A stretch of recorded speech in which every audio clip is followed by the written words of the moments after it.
Catholic Education Office Melbourne Community Arts Initiative has provided schools with the opportunity to strategically plan to use the arts as the vehicle to build community partnerships and engage parents and families in contemporary learning environments with a focus on personalising learning.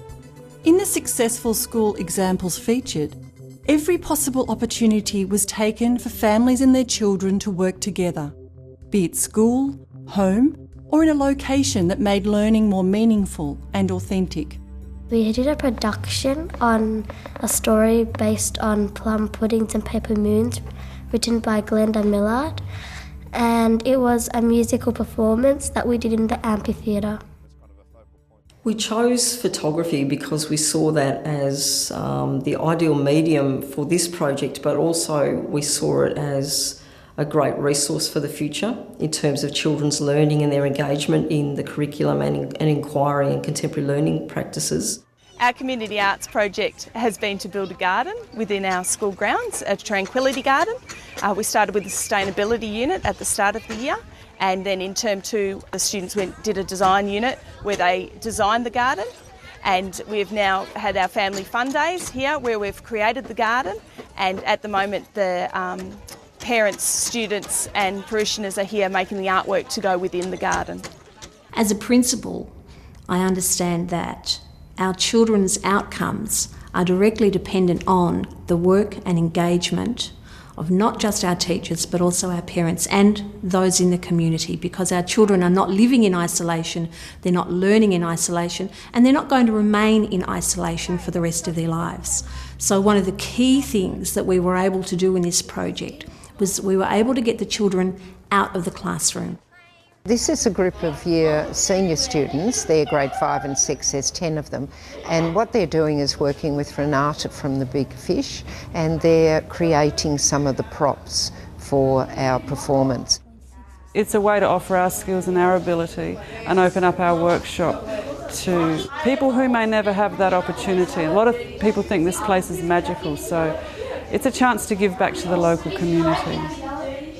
The team was really fantastic in making sure that we were strategic in what we were doing. So there were multiple levels, I suppose, of engagement with the community, and they were very well planned for, such as the way that we talked to staff or introduced the project to staff, the variety of workshops that we had with students to lead the mentoring process for photography. Here we have the families working on their pavers for the garden. So each family designed a paver together and are now mosaicing it, and then it'll be grouted, and later in this year we're going to lay them all in the garden. The arts, in and through learning, promote a classroom environment for sharing, listening, cooperating and collaborating, and a pedagogy that has central to it the individual child, their creativity, imagination, feelings, responses and ideas, all of which are conducive to social and emotional learning and well-being. Because it's a little bit out of the norm day-to-day routine, really engaged as students. You would see them coming across the playground excited because they knew that it was going to be interesting and that they were going to achieve. Saint Monica's. Oh, beautiful voices. Is our school. Sift it, mix it, pour it, bake it. Sift it, mix it, pour it, bake it. Sift it, mix it, pour it, bake it. At the start, we just practiced our voices and tried making songs.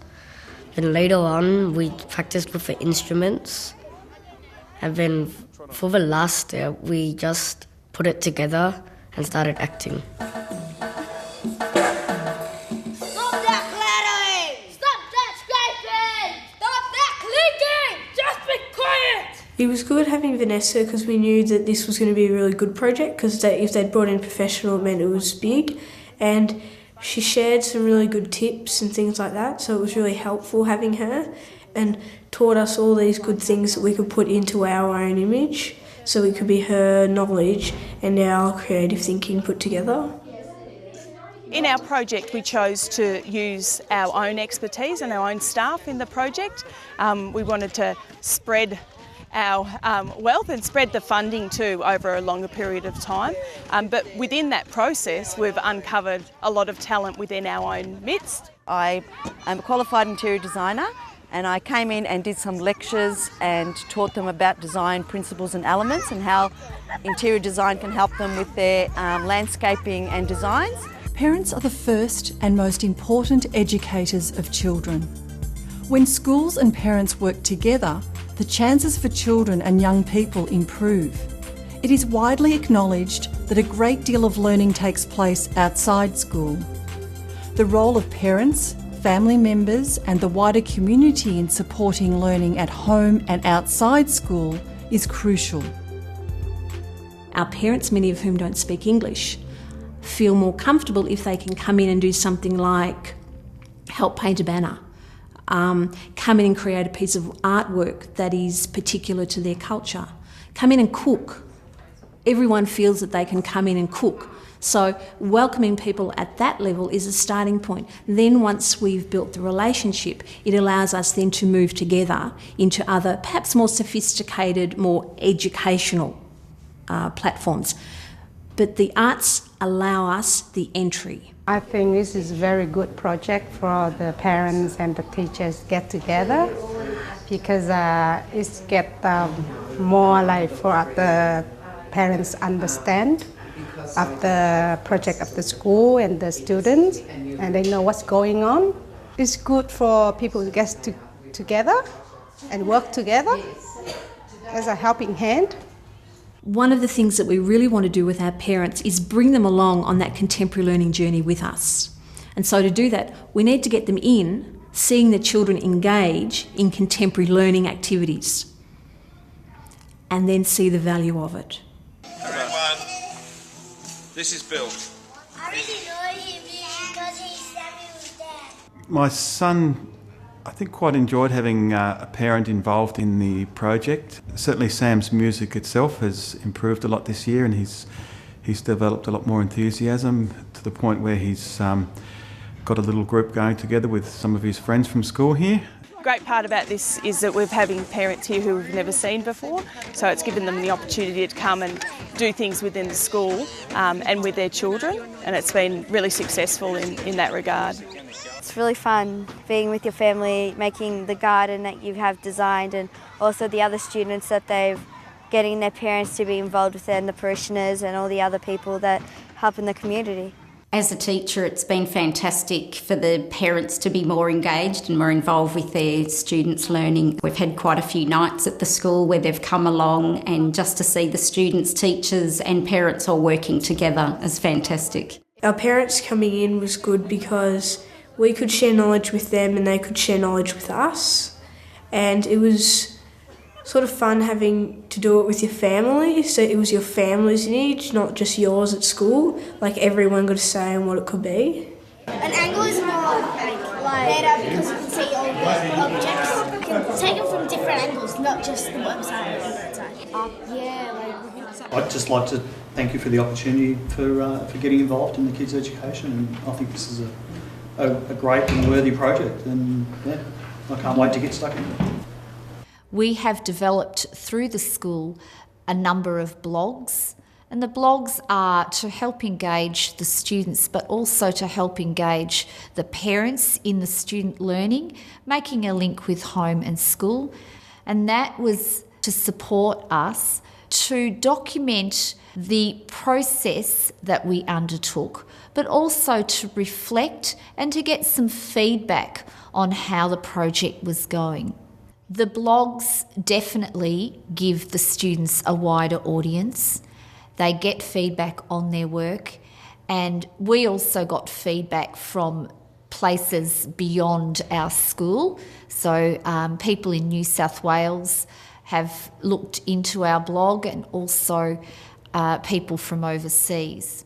This blog will continue as more of a community highlight, and we're hoping that other such blogs will embed further photography as well. Key to making the students feel valued, engaged empowered and therefore more confident in themselves, is to give them a voice in the processes and the final artistic outcome of the community art project. Students using the arts have made choices, offered ideas, solved problems, and mentored others. If we're really true to our commitment to raise the student voice in the learning and to take on board their suggestions and their ideas about what's important to them, it's really challenged us to think very differently about what the kids are seeing, what they're thinking, what their perceptions are, and what's important to capture. One of the things that we saw during the project were children actually taking the lead. And that happened in a number of different ways. It happened with them saying, all right, let's write this poem, or let's move in this particular way. They were real partners in what was happening. I like chocolate. All the flavours. All the flavours. Especially Maltesers. Especially Maltesers. They're so great. They're so great. Yeah, I think it helps a lot in my learning because it helps me be really confident, and it has helped me with my voice, with singing and being louder. The community arts has really made sure that, or has highlighted, I suppose, how everything does merge together. The schools were smart in planning for community arts, melding a combination of school improvement goals with family and community engagement as the key platform. Contemporary learning tools and curriculum crosslinks were used that included reporting and assessment requirements. Because the Community Arts Project was part of our curriculum and not just an add-on, we're then able to go back into the curriculum assessments and have a look at how our children have performed against our desired outcomes. So we're able to say, because of this activity, they were able to show us these particular skills, and so we're able to assess the children's learning based on that as well. It helps me learn because working with cameras, it's sort of like hands-on, and like people show you how to do it, and then once you do it, you sort of get the hang of it. It is within the building and organic creative arts process of community art making that the potential of learning, teaching and partnerships is realised. In a learning environment where community collaboration and student voice is encouraged, the unexpected can occur, and in fact may be a highlight that informs teaching and learning in the future. The plans are very important, but within those plans also come opportunities that you don't plan for. So those things have been the strength of the student voice in offering their ideas and them capturing the daily learning, as I've mentioned. And the other opportunities are about making sure that we use students more in that mentoring process and that teaching process. Mentoring with younger students was good because you were both learning, not just the people who are being mentored. And it felt good to know that you could teach other people while learning yourself. Being with the younger students made me feel like I had to be more responsible. I had to take care of my actions and give them a good view. Yeah, they can be playing in the garden. Yeah, the sunlight on that one. This one. That one's a good one. What do you think?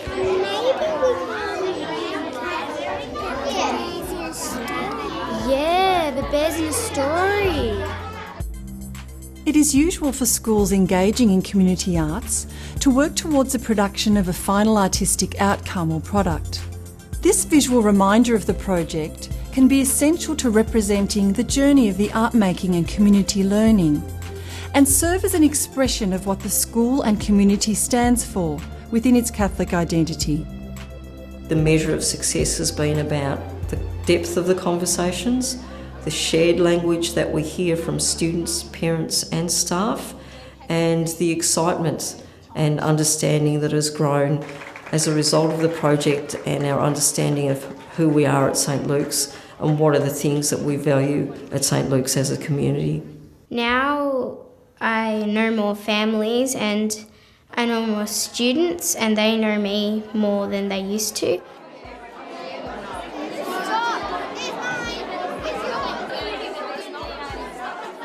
To achieve something where you are able to show the learning the skills that have been developed, and the whole atmosphere of the school to change is certainly a plus.